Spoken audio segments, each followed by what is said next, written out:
Bismillahirrahmanirrahim. Alhamdulillahirabbil alamin. Allahumma shalli ala sayidina Muhammad wa ala ali sayidina Muhammad.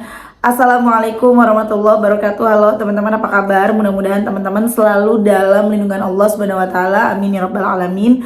Alhamdulillah, kali ini aku akan sharing lagi pengalaman sholawat dari teman-teman kita. Tapi sebelumnya, seperti biasa, buat teman-teman yang belum punya buku ini, jangan pernah lelah dan nikmati setiap sholawat. Ini buku pertamaku, harganya 55.000. Kalau teman-teman mau beli, teman-teman bisa ke Gramedia atau teman-teman bisa beli di Shopee. Nanti klik aja linknya di deskripsi box ya. Dan buat teman-teman yang tinggal di luar negeri atau kalian mau beli e-booknya aja, ada e-booknya di Play Store. Kalian langsung cari aja di bagian buku di Play Store. Jangan pernah lelah dan nikmati setiap sholawat, ada bukunya. Insya Allah buku ini bisa nambah semangat kalian bersholawat. Isinya tentang kisah-kisah keajaiban atau pengalaman dari orang-orang yang mengamalkan sholawat. Dan buat teman-teman yang punya testimoni, silahkan kirimkan testimoni teman-teman ke email aku meliza.arnelia@gmail.com. Kalau kalian bingung cara ngirim emailnya seperti apa, begini caranya. Nah, kamu klik Gmailnya, kemudian kamu klik tulis. Nah, di kepada tuh kamu masukin atau ketik email yang kamu tuju. Email aku meliza.arnelia@gmail.com. Kalau udah, kamu ketik di bagian subjek itu judulnya testimoni atau dikosongin juga boleh. Nah, ditulis email baru kamu ketik testimoninya. Di situ bisa kirim panjang kayak apa juga bisa. Jadi jangan ngetiknya di subjek ya, karena banyak yang kirimnya di subjek, akhirnya kepotong-potong testimoninya gitu. Gampang kan teman-teman? Kalau udah, kalian klik bagian kanan atas tuh yang warna biru, ada panah ke samping kanan gitu, ada gambar panah ke kanan gitu, itu diklik. Nah, kalau itu diklik itu sudah terkirim, nanti ada notifnya kok terkirim tuh ya kan. Gampang kan teman-teman? Jadi langsung aja nanti kirim ke email aja testimoninya ya. Dan buat teman-teman yang mau punya tasbih digital cantik kayak aku, ini cantik banget asli sih beneran. Ada inisial nama akunya. Kalian juga bisa bikin pakai inisial nama kalian. Dan ini insya Allah awet, harganya cuma 30 ribuan aja ya, 31 ribu atau 30 berapa gitu aku lupa. Nanti kalian klik aja linknya di deskripsi box. Buat kalian yang pengen pakai jilbab sama kayak aku, klik aja di deskripsi box ya. Belinya di mana? Terus juga satu lagi, aku punya tas cantik banget tuh ya. Ini murah meriah banget teman-teman, cuman 95.000. Dalamnya seperti ini, ada resletingnya juga dan ada dalamnya ada bagian kantong yang beresleting ya. Cakep banget, dalamnya juga bagus, terus talinya juga bagus. Untuk harga 95.000 ini beneran cakep banget sih. Ya, talinya juga tebel, bagus ya tuh. Jadi nggak kelihatan kayak tas murah, kelihatannya kayak tas mahal teman-teman ya. Jadi langsung aja nanti klik linknya di deskripsi box ya. Oke, lanjut, aku akan bacain testimoninya. Ini dari NTT nih. Ini dari Mas Reka. Ini Mas Reka langsung pakai nama samaran. Pintar Mas Reka. Assalamualaikum warahmatullahi wabarakatuh. Waalaikumsalam warahmatullahi wabarakatuh. Mbak Melisa, perkenalkan nama saya Mas Reka. Ini nama samaran di NTT. Kalau cari di Google ketemu pokoknya salah satu kawasan Indonesia Timur. Ya, aku tahu NTT.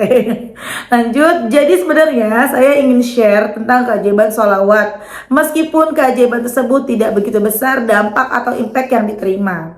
Saya merupakan salah satu pelajar dari salah satu lembaga pendidikan vokasi yang memang berfokus penempatan bagi peserta didik bagi yang sudah menyelesaikan studinya kurang lebih 2,5 tahun. Setelah itu mendapatkan referensi dan rekomendasi, akan mendapatkan tawaran kerja dari rekomendasi lembaga vokasi tersebut. Alhamdulillah, setahun lalu tepatnya April 2022 sempat ditempatkan magang selama 3 bulan. Memang saya menyelesaikan masa magang sampai selesai tanpa catatan buruk dari perusahaan. Salah satu perusahaan lembaga pemasyarakatan sosial Islam yang bidangnya ke zakat, infak, dan sedekah tersebut. Ada penawaran untuk melanjutkan sebagai pegawai tetap, tapi sayang saya tidak berniat untuk melanjutkannya karena ada salah satu rekan kerja yang memang tidak menyukai saya. Dikategorikan sebagai toksik. Di samping itu juga saya sudah istiqomah mengamalkan sholawat Jibril sejak September 2021 Mbak Mel. Setelah dari masa magang selesai, saya masih konsentrasi untuk menyelesaikan tugas akhir. Alhamdulillah sudah selesai Desember 2022. Meskipun meninggalkan catatan revisi cukup banyak karena memang sebenarnya dari latar belakang sebelum ujian akhir dari beberapa pihak dosen penguji kurang begitu setuju saya bisa pantas ikut masuk daftar ujian akhir. Karena saya beneran istiqomah sholawat Jibril dibarengi sholawat munjiah serta sholat wajib 5 waktu berjamaah di masjid sebulan sebelumnya. Meskipun tak terhitung jumlahnya berapa kali sholawat didawamkan, akhirnya acara mengejutkan masuk daftar siap ikut ujian akhir. Di balik layar cobaan menempuh pendidikan, saya juga sambilan sebagai driver ojol sejak tahun 2020. Jujur, di tahun pertama sebagai driver ojol memang sangat antusias, tapi tidak dengan ujiannya. Sering mengalami musibah baik dari diri sendiri maupun faktor orang lain. Jadi seperti tidak pernah merasakan kebahagiaan yang sesungguhnya itu seperti apa. Lanjut hingga tahun 2022 sampai 2023 perasaan masih sama, bahkan bisa dibilang stagnan begitu-gitu aja. Tapi sejak tahun 2023 awal ini mulai gelisah karena tidak ada perubahan secara signifikan. Meskipun alhamdulillah sejak 6 bulan terakhir ini saya dijauhkan dari musibah karena memang driver ojol itu adalah profesi penuh resiko. Karena sudah mulai istiqomah sholawat Jibril 5000 dan sholawat munjiah 100 kali. Meskipun sering tidak konsisten jumlah sholawat yang didawamkan dan pelan-pelan mulai istiqomah sholat malam. Seminggu terakhir saya diberikan ujian oleh Allah, sering bolak-balik membeli ban dalam lebih dari sekali dan servis berkala. Dan biayanya tidak sedikit bagi saya. Alhamdulillah juga setelah mengamalkan sholawat adrikni di tengah-tengah kesulitan sempat ditolong juga oleh Allah melalui teman seprofesi juga. Meskipun juga harus mengembalikan amanahnya tersebut, namun di dalam lubuk hati saya selagi memang sebulan terakhir mengurangi jam on beat saya demi mengejar konsisten sholat malam dan sholawat sebanyak-banyaknya ketika mendapat kesempatan bangun di seperempat malam agar saya dapat pekerjaan yang lebih baik dari ojol ini. Karena sebulan sebelumnya saya alhamdulillah mendapat panggilan interview yang sebenarnya itu perusahaan keinginan saya. Alasannya sudah ada sosialisasi dan fasilitas yang didapat seperti training dan lain sebagainya. Sampai saat ini saya belum mendapatkan panggilan lagi untuk ke tahap selanjutnya. Sampai saat ini bahkan dalam hati sudah pasrah kepada Allah agar mendapat panggilan dari perusahaan lain yang lebih baik jika memang perusahaan tersebut belum ada jawaban sampai saat ini. Mungkin sampai sini testimoni yang bisa saya sampaikan. Jika memang saya ada testimoni terbaru saya akan share. Mohon maaf pemirsa agak kepanjangan testimoni saya. Wassalamualaikum warahmatullahi wabarakatuh. Teman, Masya Allah itu tadi testimoni dari Mas Reka di NTT. Jadi Mas Reka ini teman-teman mungkin ada yang bingung ya sama yang aku bacakan tadi. Mas Reka ini kuliah teman-teman ya. Memang hidupnya itu nggak mulus-mulus aja. Ada aja gitu ujian hidupnya ya, memang setiap kehidupan seperti itu ya. Tapi selalu ada jalan dari Allah. Kayak misalnya contoh, Mas Reza ini susah banget untuk nyelesain skripsinya begitu ya. Karena tadi kan ada dosen penguji segala kan. Yang rasanya nggak mungkin gitu, banyak sekali revisian, banyak sekali masalah, ujian-ujian gitu kayak kendalanya banyak. Tapi tahu-tahu bisa ikut tes ujian daftar ujian akhir yang tadinya rasanya nggak mungkin, tahu-tahu dimudahkan sama Allah bisa. Kemudian ditawarin kerjaan di tempat magangnya gitu, dapat tawaran, cuman sayangnya ditolak sama masnya karena masnya merasa ada orang toksik di situ, jadi nggak mau di situ gitu kan ya. Dan kemudian masnya juga selama ini juga driver ojol, banyak sekali kendalanya, ada aja musibah ini itu, tahu-tahu istiqomah sholawatan udah nggak lagi yang seperti itu gitu kan ya Mas ya. Dan sekarang sedang menunggu panggilan ya, setelah udah interview tinggal nunggu panggilan. Mudah-mudahan dimudahin ya Mas ya. Intinya kita harus selalu bersyukur ketika ada kesempatan, jangan ditolak gitu loh. Menurut aku sih gitu ya. Kalau ada kesempatan jangan ditolak. Jangan kita tuh maunya gini loh teman-teman. Kita banyak yang kita sholawatan, kita doa, kita minta tolong sama Allah segala macam ya. Ya Allah saya pengen banget kerja, ya Allah saya butuh uang, ya Allah tolongin. Kita sholat malam, kita sholawat segala macam. Datang tuh pertolongan, ada lowongan kerja, ada lowongan tapi nggak sesuai sama yang kita mau, kita tolak, nggak, aku nggak mau, itu nggak sesuai sama aku, jangan, sebaiknya diterima dulu. Kan kita minta kerjaan kan, makanya kalau doa yang lengkap, ya Allah hamba pengen kerja ya Allah, yang kerjanya sesuai sama yang hamba bisa ya Allah, yang kerjanya misalnya teman-teman guru nih, saya pengennya sekolahnya, saya pengen kerja lagi jadi guru, ngajarnya pelajaran matematika ya Allah gitu. Misalnya kalian lulusan pendidikan matematika gitu kan, saya pengennya ngajar matematika, jadi yang lengkap. Atau kalian guru bahasa Inggris, saya ya Allah pengen ngajar lagi ya Allah di SMP, di SMA, tapi guru bahasa Inggris ya Allah. Atau kalian jurusan PGSD, ya Allah berikanlah saya pekerjaan yang saya pengen banget jadi guru lagi, tapi guru SD sesuai dengan ijazah saya ya Allah, yang lengkap. Kalau kita minta yang lengkap, ya Allah saya pengen kerja, ya Allah saya pengen ngajar lagi, akhirnya dikabulin. Misalnya ini contoh ya teman-teman, akhirnya dikabulin, ada lowongan pekerjaan jadi guru, kita ijazahnya PGSD misalnya, tapi tawarannya jadi guru bahasa Inggris, kan agak-agak bingung ya. Contohnya itu aku, misalnya aku nih, aku PGSD tapi aku disuruh ngajar bahasa Inggris, mohon maaf aku nggak bisa bahasa Inggris, ya jeblok nilai aku bahasa Inggris gitu. Tapi kalau matematika oke lah, tapi kalau bahasa Inggris mohon maaf gitu kan. Jadi berdoalah yang lengkap gitu, bukan kita mendikte Allah loh, kita cuma mengungkapkan keinginan kita. Kalau dikasih alhamdulillah, kalau enggak ya nggak apa-apa gitu ya teman-teman ya. Jadi contoh lagi, ada orang dia misalnya terdampar ya di lautan, ya Allah saya pengen selamat dari sini, tolongin ya Allah, datangkan bantuan ya Allah.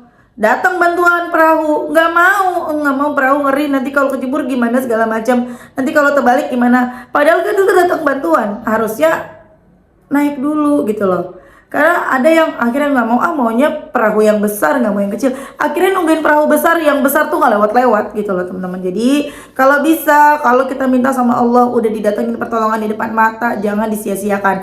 Beda cerita sama riba ya, ya Allah tolong ya Allah saya udah jatuh tempo, tahu-tahu datang pertolongan. Misalnya kalian menganggap pertolongan, tahu-tahu datang, Mbak mau hutang nggak?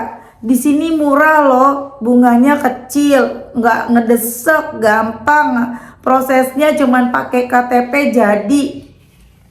Misalnya ya, itu bukan pertolongan, itu ujian. Ingat, itu bukan pertolongan. Jadi jangan salah ya teman-teman ya.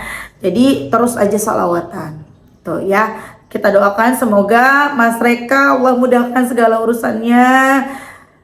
Mas Reka jangan lupa bersyukur, doanya kalau bisa yang lengkap, dan bersyukur ya, perbanyak syukur. Begitu juga dengan teman-teman kita semua lah, kita perbanyak bersyukur ya. BTW tadi juga aku habis baca ya, ada email masuk bilang begini, Mbak, kalau aku nggak tahu mungkin ini apakah dokter atau apa ya, nggak tahu, Mbak, kalau saya lupa sholat, pasien saya banyak. Tapi kalau saya sholat, ngutamain sholat, pasiennya sepi, nggak ada pasien. Padahal saya lagi butuh uang. Itu bagaimana menurut Mbak Melisa? Nah, aku sebenarnya udah jawab, tapi aku jawab juga, aku jelasin juga di sini ya teman-teman. Jadi teman-teman, kadang memang kita begitu ya, itu namanya ujian, diuji. Kita lagi butuh duit, giliran kita nggak ibadah, rezeki lancar, dagangan laris, tapi giliran kita ngutamain Allah, dagangan sepi. Hati-hati. Itu ujian. Kita jangan hanya gara-gara duit seperak, 2 perak, 100, 200, 300 ribu, 1 juta, 2 juta, walaupun kita lagi butuh, kita meninggalkan kewajiban kita. Kita tuh hidup di dunia ini cuma sebentar. Jangan cuma gara-gara uang sekian juta, sekian ratus, sekian puluh ribu, kita menggadaikan ibadah kita. Kita menggadaikan akhirat kita. Kita nggak tahu loh teman-teman, bisa jadi ya, dan bukan bisa jadi sih, aku yakin banget Allah udah mempersiapkan yang jauh lebih dari itu. Gini, kalau teman-teman nih misalnya dagang nih, bentar lagi udah waktunya azan, kalian punya kesempatan buat sholat, masih sepi nih dagangan, belum ada yang datang nih, udah kalian sholat dulu ya. Mungkin sepi, mungkin hari itu tetap sepi, padahal udah ngutamain Allah, tapi yakinlah hasil akhirnya kalian itu untung. Tapi yang kalian misalnya, aduh nanti kalau misalnya aku sholat dulu, bentar lagi rame nih, bentar lagi jam rame nih, udah deh ntar aja sholatnya, soalnya kalau nggak sholat juga malah rame nih, kalian dapat hari itu omset misalnya 500.000, 1 juta misalnya gitu ya, kalian dapat duit segitu banyak gitu kan, bisa untuk bayar cicilan hutang, bisa untuk bayar ini, tapi kalian gak sholat, rugi banget. Padahal kalau kalian ngutamain sholat, mungkin hari itu kalian sepi, kalian tetap pusing, kalian tetap bingung, di hasil akhirnya ada jalan buat kalian lunas hutang kalian. Begitu. Cuman sayang, kadang-kadang kita tidak melihat dengan kacamata iman. Gak akan ada yang pernah rugi, gak akan ada ruginya ketika kita mengutamakan Allah, teman-teman. Gak akan ada ruginya. Jangan gara-gara segelas air ya, kita gara-gara segelas air kita sampai-sampai melupakan, atau sampai-sampai apa ya, gara-gara segelas air kita membiarkan itu tuh telaga yang udah Allah siapin buat kita. Ilustrasinya seperti itu. Ini ada air nih yang bersih ya, air misalnya ada di kolam yang besar yang luas gitu kan ya, taruhlah ada lautan yang luas, kita lebih memilih segelas air daripada lautan gitu loh. Jangan sampai seperti itu ya teman-teman. Jadi utamakanlah Allah, utamakan sholat. Ingat, apalagi sholat wajib, dikerjakan mendapat pahala, tidak dikerjakan mendapat dosa. Masa gara-gara uang jutaan, ratusan ribu, puluhan ribu kita sampai dapat dosa, kita sampai lebih rela biarin deh dosa daripada kita nggak dapat duit, rugi teman-teman ya. Jangan sampai seperti itu, nauzubillah. Oke teman-teman, terima kasih udah nonton, semoga bermanfaat dan dimotivasi buat teman-teman. Kita doakan semoga Mas Reka bisa segera bekerja di tempat yang diinginkan ya, amin. Dan buat teman-teman, semoga rezeki kalian barokah, doa-doa kalian segera diijabah sama Allah, amin amin ya rabbal alamin. Assalamualaikum warahmatullahi wabarakatuh.